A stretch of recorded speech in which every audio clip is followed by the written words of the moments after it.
기화열을 이용해요. 기화라는 건 액체가 기체로 변신하는 거 말하는 거거든. 기화열을 이용하여 체온을 조절하고요. 고양이가 침 흘리는 거 봤어? 아니요. 고양이 키우는 사람 침 흘려? 그럼 얘는 어떻게 체온 조절할까? 잘해? 서로 핥아가지고. 그거 뭐라고 하지? 혈갑 그런 더러운 거. 그럼 더러운 거? 혈갑이래요. 근데 영어도 침 흘려. 어? 영어도 침 흘려. 이거 침안 흘려. 아니 침 흘려. 난 좋은 거. 자, 일단 그루밍이라는 거는 혀로 털을 막 핥아대잖아. 네. 그러면 얘네가 털 손질도 되고 그 목적이 자기가 쥐를 잡아먹었어? 그러면 쥐 잡아먹은 냄새가 날 거 아니야. 또 쥐를 잡아먹으려고 하는데 쥐가 그 냄새를 맡고 도망가 버릴 수 있잖아. 그 자기가 먹은 먹이 흔적을 없애기 위해서 이렇게 그루밍을 하기도 하고요. 그리고 여기서 말하는 요 온도 조절을 그루밍을 통해서 한대요. 침을 막 발라. 그러면 얘가 역시 액체가 기체로 변신하면서 기화열 흡수해서 얘네가 체온을 조절하는 역할을 하죠. 자, 그리고 고양이와 개가 조선부터 차이가 생겨. 어떻게 생기냐면 얘는 네 다리 길이가 거의 비슷해.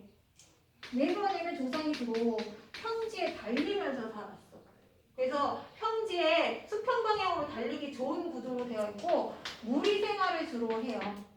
그리고 고양이과는 어떠냐면 단독으로 생활하는 경우도 있고 숲, 산 이런 쪽을 많이 돌아다녀서 고양이 앞다리 뭐 치타나 이런 애들 보면 뒷다리가 살짝 더 길어서 오르기 쉽게 생겼어.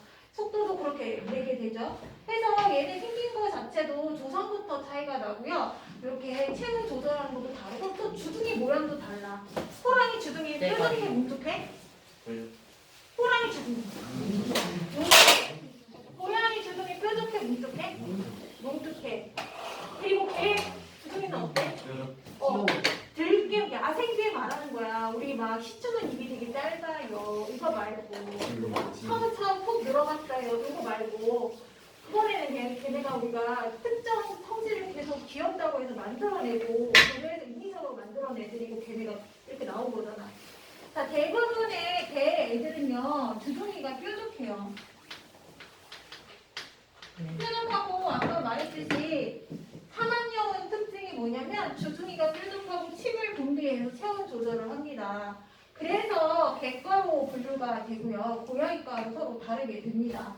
그래서 여기 뒤에는 뭐 개과, 고양이, 개속, 개종 이렇게 가게 되고요. 사막여우는 뭐 여우속, 여우종 이렇게 가고 됩니다. 그래서 얘네가 서로 다른 개체라는 걸 우리가 이 과정에서 알 수 있게 됩니다. 자, 우리 95페이지 한번 풀어볼까요? 풀었어요? 와.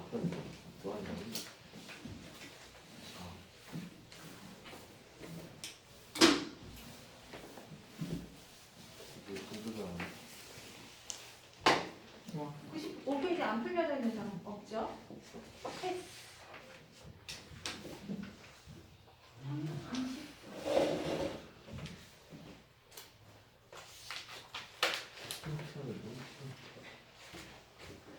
얘들아, 까치하고 까마귀하고 같은 종인가? 하잖아요. 비슷해? 같은 종. 간단해요 그냥. 갔다 하면 까치하고 까마귀 사이에 태어난 애기들이 있겠네, 새끼들이. 다르지 않아? 달라. 그게 해도 까마귀 안 나와. 식용 아니야 까마귀. 식용? 까마귀 고기 먹을 수 있잖아. 모르겠어. 까마귀. 생고기 맛있던데. 아니야 까마귀가 죽은 고기 먹잖아.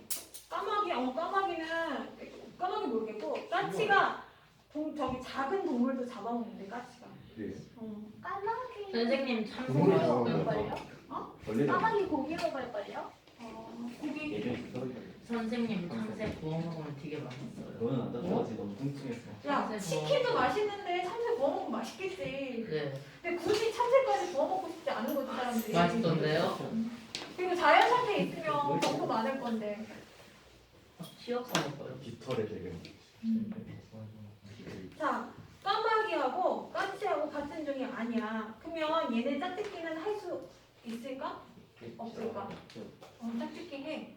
확인하고 사람들이 하긴 그 상대를 가리지 않아요, 얘들은. 상대를 가리지 않고 작은 종이나 큰 종이건 얘네가 이렇게 만만하면 짝짓기는 하는데 중요한 건 얘네가 새끼를 낳을 수가 없다는 거야. 근데 그게 있어. 암컷의 조류 같은 경우는 짝짓기를 하지 않아도 알을 낳아. 혼자서도 알을 낳아. 근데 그건 무정란인 거야. 근데 체질 수정을 했으면 그때 알을 낳게 되면 이거는 유정란이 되는 거지. 얘가 또 새가 딱 나오면 이거는 같은 종이다라고 분류할 수 있는 거고. 내가 앵무새에 관심이 많아갖고 그런 거 카페에 가입해서 보게 되는데 다른 종끼리 교배해도 되냐 막 이런 거 물어봐. 그러면 당연히 안 되지. 교배해서 자손을 낳았어. 나이버처럼. 낳았으면 그 자손은 어떻게 되냐면 뭔가에 몸에 부족한 게 생겨나. 질병이 많다거나 자손을 번식할 수 없는 그런 상태거나 또 저한테 또 그런 애들을 낳아봤자 뭐 어떻게 하겠어. 썰어놨게. 인꼬 알아? 인꼬? 사랑 인꼬? 인꼬라는 소리 많이 들었지. 인꼬. 그 작은 거하고 노란 앵무가 있는데 걔네 크게 비슷해서 가끔 걔네 둘이 같이 키우면 같이 남녀 짝으로 인식해서 같이 막 털도 골라주고 짝짓기도 하는데 그거는 알이 나오진 않는데요.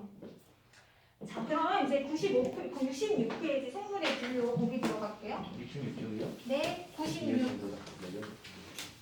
자, 요 종속 과목 강문계는 꼭 외워주셔야 돼요.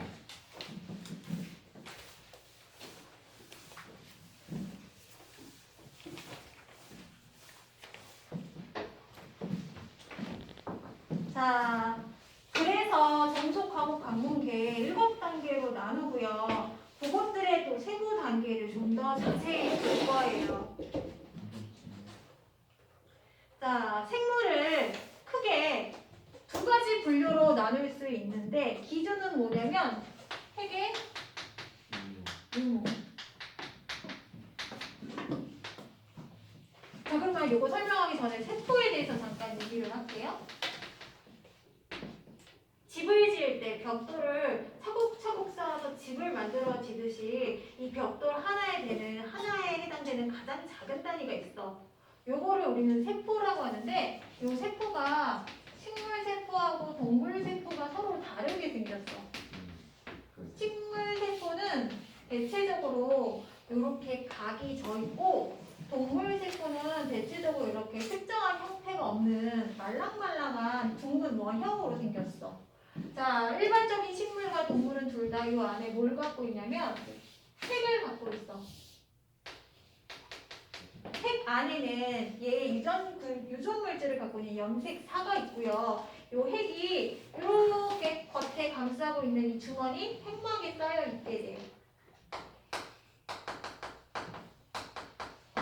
그리고 얘네가 필요한 물질들 이 주변에 있을 것이고, 자, 얘네가 에너지를 내는 소기관들이 옆에 있고요. 종류가. 그리고 식물 하면 생각나는 게 뭐가 있냐면 엽록소를 갖고 있어서 뭐를 하냐면 광합성을 할 수 있게 돼요. 자, 동물에게 요거 있을까요? 엽록체 없어요. 자, 동물은 없고 식물에게만 있는 광합성하는 엽록체를 갖고 있습니다. 그 특징이 있고요. 자, 그 다음에 또 어떤 특징을 갖고 있냐면 식물은 겉에 단단한 세포 벽으로 쌓여 있어요.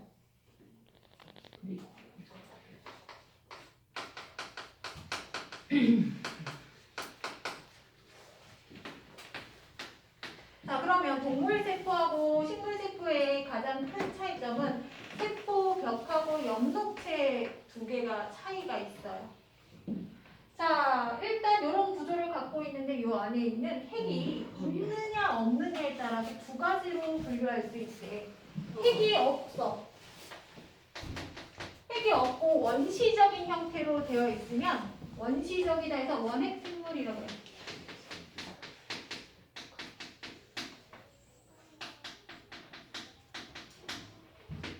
자, 원핵 생물은 핵이라는 것이 따로 이렇게 없고 세포질 형태로 이렇게 되어 있는데, 자, 하나의 덩어리로 생기거나 아니면 얘네가 무리 지어서 생기거나 이렇게 되어 있대요. 자, 한 개의 세포로 이루어져 있기도 하고 모여서 덩어리를 이루기도 하고 그다음에 또 하나 특징이 뭐냐면 세포에 세포벽이 있대요.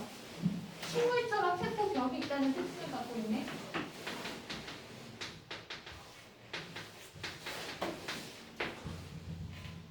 자, 그리고 어떤 애들은 광합성을 하지 않지만 광합성 하는 애도 있대. 자, 일단 얘가 갖고 있는 뚜렷한 성질 하나 정도 핵이 없고 세포벽이 있고 대표적으로 포도상구균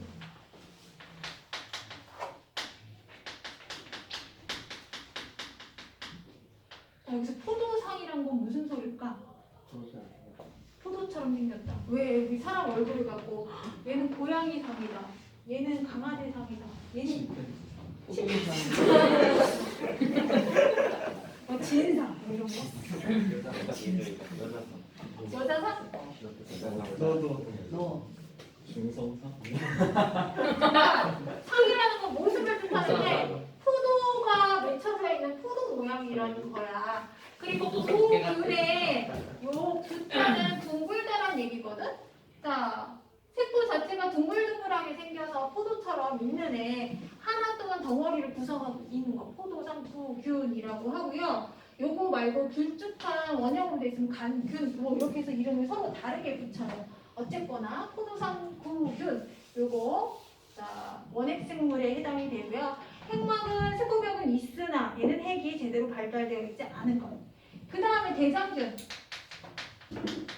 대장균은 어디서 들어갔어? 대장균 검출되었으면 대장 내시경? 대장 내시경 안 해봤지? 네. 네? 그거 그거 목에다가 뭐 해서 그거 20세 전에 알았어요. 저처럼. 내가 뭔지 말했죠. 이제 두려운 존재지. 밤새 화장실 왔다 갔다 해야 돼. 장을 비워줘야 내시경을 찍을 수 있으니까. 자, 어쨌거나 이거 대장 내시경하고 대장균은 전혀 관계가 없어요. 자, 현재야, 대장균 어디서 들어갔어? 대장균이요. 병원 갔을 때 그 그냥 화장실에서 잠깐만요. 대장에서 발견할 수 있는 그 대장에서 발견될 수 있는 거? 아니야. 아닐 것 같은데. 뭐였더라? 잘 발견될 수 있어.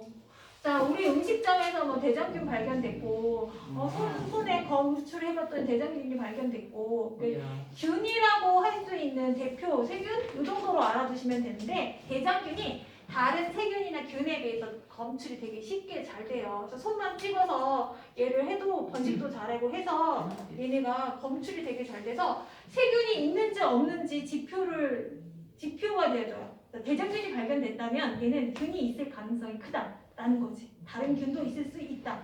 검출이 가능하니까 얘를 통해서 우리가 알아보는 거지 간단하게.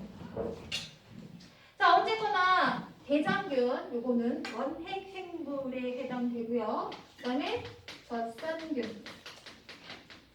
젖산균은 뭐 유산균 이렇게 알아두시면 돼요. 유산균은 몸에 좋은 거지. 균이라고 해서 항상 해롭진 않아요. 내 몸에 도움이 되면 유익하다고 하고 내 몸에 해로우면 유익하지 않은 해로운 균이라고 얘기하는 거지. 얘네 요것들은 원핵 생물에 들어가고요. 그 다음에 핵을 갖고 있다 하면 우리가 또 4가지로 분류할 수 있는데요. 자, 생긴 것 자체가 핵이 있지만 원시적인 생물 형태다 해서 원생생물이라고 해요. 그 다음에 균계, 동물계, 식물계 해서 이렇게 4가지가 밑에 핵이 있는 애들로 나오는데 원생생물 그리고 뭐 균계 동물계, 식물계. 얘네 차이점은 뭐냐면 얘네가 동물, 식물로 갈수록 좀 더 기관이 발달되었기도 하지만 우리 집을 살려고 집을 봐. 근데 어떤 집은 방 하나에 거실하고 뭐 방처럼 연결 다 되고 화장실만 띡하니 있는 이런 거 우리 원룸이라고 하죠. 원룸 집이 있고 그리고 집이 있는데 화장실이 2개 있고 방이 2개 있고 거실 따로 있어. 그러면 우리가 요게 좀 더 살기 좋은 집이라는 거 알지? 널찍하고. 그치? 자, 얘하고 봤을 때 얘를 세포로 본다면 얘가 좀 더 분화되고 좀 더 발달된 세포라고 볼 수 있어. 그래서 원생생물은 이 원룸처럼 잘 발달되지 않고 얘네가 그냥 통합적으로 이루어진 이런 생물이라고 보시면 돼요. 원시적인 생물. 발달이 되지 않고 분화되지 않은 거야. 그리고 얘는 각각의 기관이 분화되고 발달된 나머지 고등한 생물, 조금 더 진화된 생물이라고 보시면 돼요. 자, 원생생물, 핵이 있는 세포로 이루어진 생물 중 균계, 식물계, 동물계에 속하지도 않고 나머지 생물을 모아놓은 것을 원생생물이다 라고 합니다. 자, 단세포지만 다세포도 있고 기관이 발달하지 않은 특징을 갖고 있습니다. 원생생물 특징을 어떻게 알아두면 되냐면 단세포도 있고 다세포도 있고 기관이 발달되지 않았다. 이 원이 하나라는 뜻이 아니고 통일다는 얘기가 아니고 원시적이다. 원시적이다라는 말은 발달되지 않았다라는 얘기야. 대표적으로 집신벌레 아메바가 있고요.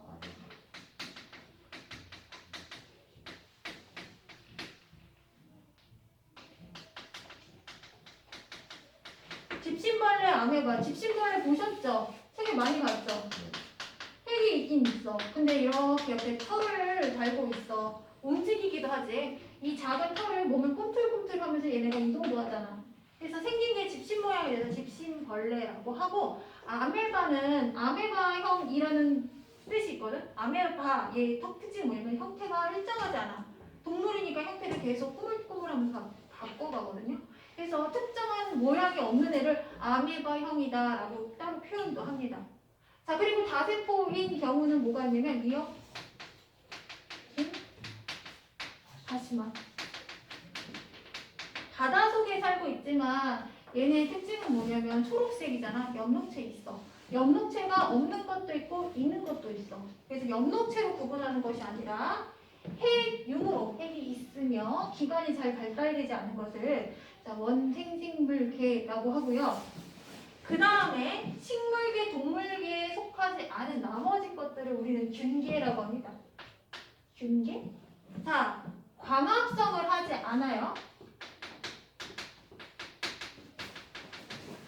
광합성을 하지 않는다? 광합성은 식물이 왜 해? 살기 위해서. 양분을 흡수하고 양분을 만들어내는 거지. 스스로 양분을 만들어내지 못해요. 광합성을 하지 않기 때문에. 그런데 어떻게 되냐면 죽은 생물에 붙어서 다른 생물에게서 양분을 흡수하는 형태예요. 그래서 광합성을 하지 못하지만 역시 다른 생물에게 양분을 섭취하는 형태로 살아가고요. 그 다음에 여기까지 하자. 아직 아니지? 20분이 지금. 그래 셨다 하자. 됐어. 조용히 쉬어야 돼. 딴 데 시험 보는데. 너네 돌아다니다가 혼나. 막 떠들고 그러면 안 돼. 저기 내일 됐어요. 아, 이게 진짜 아, 잘해. 이거 어린아이들. 나가면 안 돼요.